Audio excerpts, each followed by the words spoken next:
Hi everyone, welcome to Blessed by Angels. Today I'm going to be talking about my scripture studies this morning, what I learned, and I've been kind of pondering that throughout the day, and then as I was driving home from my sister's house tonight, I was thinking about different channeling experiences that kind of went along with what I was studying today. And I understand that not everyone is religious or has the same beliefs as I do, and my purpose is not here to like force anything on people or anything like that. But I'm just here to share what I personally have experienced, what I've been learning, so it's not anything discrediting anyone else or anything like that. So I also appreciate your respect for doing the same for me. So as some of you know, I read the Bible and the Book of Mormon. I believe both sets are scripture and that help us come closer to Jesus Christ. And I strengthen faith in Him and His plan and His purpose and how we can become better through scriptures. And today I was actually reading in the Book of Mormon, but this is in Mosiah chapter 7, so this is a prophet. And I'll give a quick overview, and don't worry, it leads into a lot of different cool experiences, so just stay with me here because it's super awesome. A leader, I have like my notes here because sometimes I just go on a whim, and I'm like, oh, maybe I should try to do notes this time to see how I feel about that so I can make sure that I say everything that I wanted to talk about. But I just like to talk as it is, so whatever. Okay, so in this specific chapter, there is a leader who asks some of his men to travel to a different city to receive information about two groups that split. So the leader, someone from his group split from that group, and he wanted to figure out more information about them. So he had a few of his men go to a different city to receive information for their generations or for the people who are part of their families that just split groups. So they walked for 40 days together. And I don't know about you, but a lot of times I go through trials or I go through things and I feel like it's never ending. And I'm like, oh, here we go again. There's more. I got more to go through. And just imagine, they probably felt like that for 40 days. They had faith that everything would work out, but I feel like I'm definitely not as patient as I should be. And I could be a lot more patient. I mean, 40 days of walking in the wilderness, it's pretty incredible. And that shows a lot of faith in God and having trust that He would make things happen. And the crazy thing is that when they actually get there, they are not welcomed. They are thrown into jail for a few days. So not only did they spend 40 days walking to that place, they weren't greeted with love. They were greeted and thrown into jail. And, oh, golly gee, I feel like I'd be so bitter. And it doesn't talk about how they felt, but I don't know how I would handle that. Just knowing like, okay, God, you sent me here, and these things aren't working out. We're in jail now. So then after a couple of days, they're brought before the king or the leader over that group, over that area that they went to. And he says that he generally would kill anyone who comes into his cities.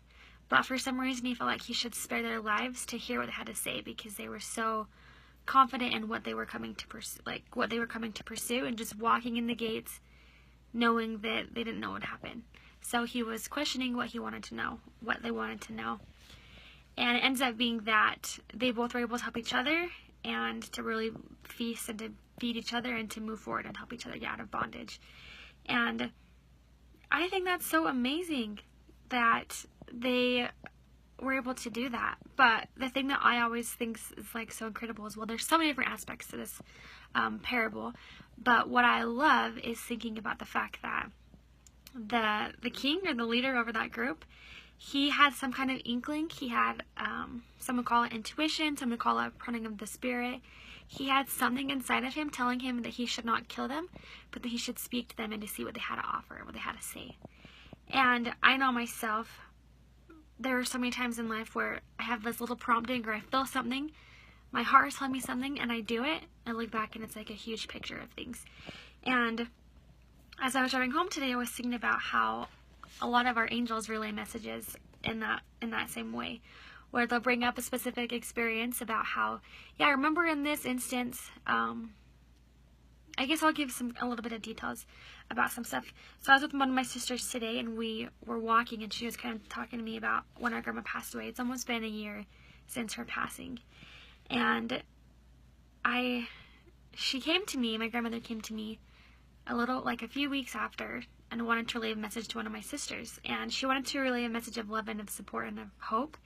And she just said, I did not understand what you were going through. And I'm sorry if you ever felt judged for my actions towards you, or what I didn't say, or how I would roll my eyes at you, or different things like that. And she says, just know that I understand where you're at, and I understand what you're going through, and I don't judge you, and I want to help you. And so she said, I promise you, I will be there to make things up, and I will be there to help you to grow and to prosper and to move forward in life. And that was exactly what my sister needed to hear. And I didn't necessarily remember any of those kinds of things. Sometimes I don't really remember a lot of stuff when it comes to that. But she said, like, I look back on the next year, and it was amazing to see all of the miracles that happened ever since the passing of Grandma. That everything just seemed to work out. They had more money. Things were working out better. And she had a stronger testimony and a desire to serve God. And I think that is so incredible that it was just like that little hope that Grandma would help. And not only that, Grandma really did want to step forward and wanted to help, because she wanted her generations to have a testimony, or to have faith in God, and to help them to see that that's possible and the joys that come from it.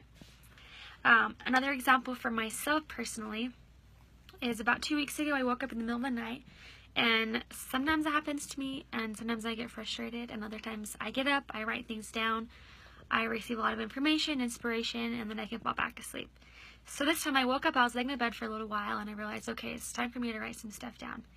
And I had some of my loved ones come forward and just say, hey, we just want to warn you, you're going to have a rough go the next couple of weeks. Things are going to be kind of difficult for you, but just know that we are here and that you're not alone. And just know that these things are going to make you stronger and have a deeper rooted testimony.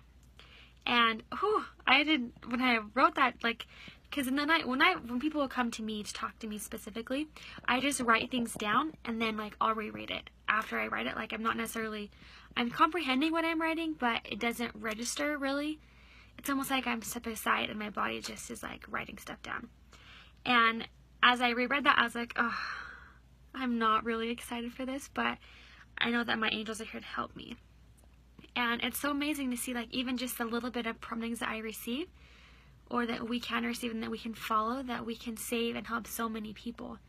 There are so many experiences and so many stories about our loved ones coming forward and saying, like, I helped you to see that this could happen, or that this person needed help, and because you reached out to them, you literally saved their life. They were going to end their life, and you reaching out has helped them. And they just, like, have acknowledged, like, just know that we're there with you, and we're there to help give you courage to follow those promptings that you receive, to keep moving forward, and to have those things, and to move forward with those things. And how amazing is that, to know that we are not alone, and that there is hope and there is forgiveness when we don't follow the promptings, when we don't follow our intuition, some would say, or when we don't connect in, and we're not living our true self.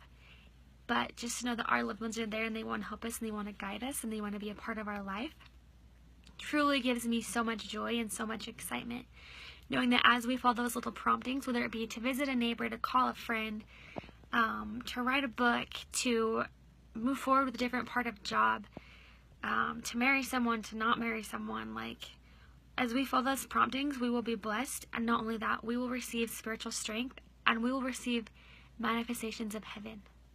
And our loved ones will be there to help us and to move us forward. And when those things are not easy and they're hard to do, we can receive strength from looking to Jesus Christ and knowing that our loved ones will be there to be with us, to surround us, to carry us, and to lift us through those things.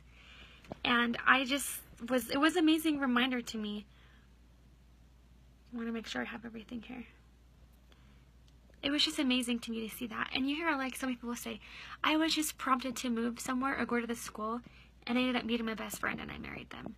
And they said it was a little prompting that I received, like, oh yeah, maybe I should move here, or I'll go to the school. And then their whole life has changed because of it. And sometimes we think, oh, that's for everybody else, that's not for us, that's not for me, I'm not going to receive anything like that. But who are we to take away God's blessings from us by questioning those things? It's just taking time to really follow with those things and to be patient in the time frame, because it's not always going to be our time frame. We're not always going to want to walk 40 days. We would want things right now, but God's timing is different. And even if it's something that we want, it will not always work out that way. And I just barely wrote a blog post that I'm going to be posting. It's me looking back on my 23rd year of life, because I'm 24 now. And it goes into some detail about what I experienced in that year and how I was able to see how God's plan was so much better than my own plan, and how I ignored the little intuitions or the little promptings that I had received versus when I started to follow them. And it's night and day difference. So with that, I just wanted to thank you for listening. I know it's a little bit longer video, but I am just so grateful, and we are so blessed to have such knowledge, to know that our angels are with us, and to know that we can be forgiven, and that our choices that we make, no matter what happens, we can be forgiven, and that we can move forward and have confidence knowing that God is with us, and that our loved ones are with us, and that our angels are with us. And I leave that with you, and hope you have a good night. Thanks.